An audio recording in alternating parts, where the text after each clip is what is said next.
dia d'avui encara estic sorprès de que una cosa que va començar, una aventura que va començar el 2014 com un homenatge al Monty, al Joan Montanyès, un dels pallassos més importants i més bons que hi ha hagut en aquest país, encara estiguem en marxa rumifia.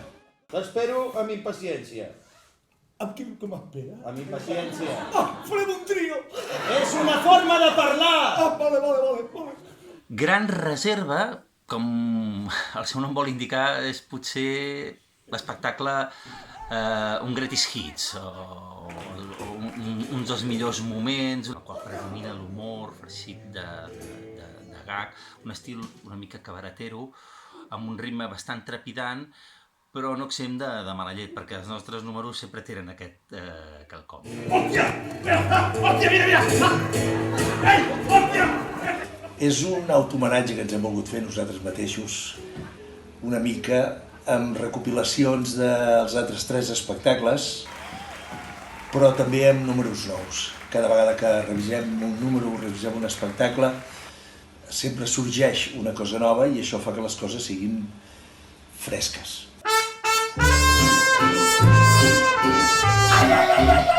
Des de Rumifia sempre hem entès la creació, per posar-li un títol, com allò de la creació col·lectiva.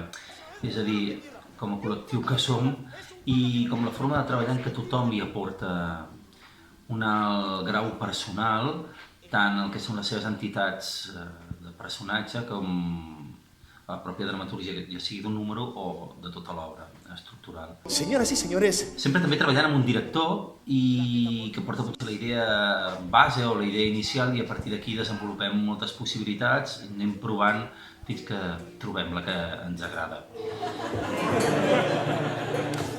Una cosa que tenim molt clara és que els espectacles no acaben mai quan estan estrenats. De fet, comencen a ser una mica vàlids en aquell moment. I més tenint en compte que el pallasso, potser més que altres llenguatges teatrals, metateatrals o parateatrals, viu molt de la resposta del públic. Això afecta molt, modifica molt la resposta dels personatges, per tant té molta lògica que fins que no apareix el públic realment no comenci a créixer d'una manera efectiva l'espectacle i el personatge.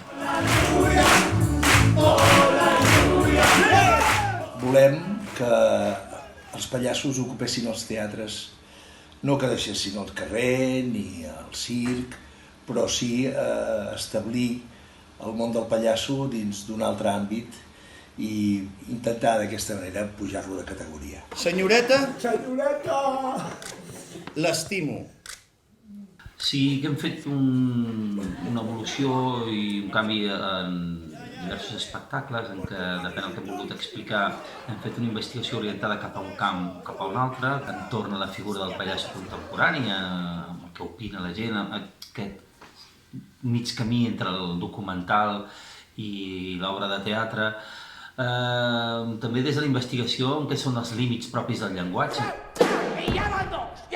Que si ens hem donat compte d'alguna cosa és que podem accedir a qualsevol món i parlar de qualsevol cosa a través d'aquest llenguatge que és ampli i divers. Així que destapem un Gran Reserva.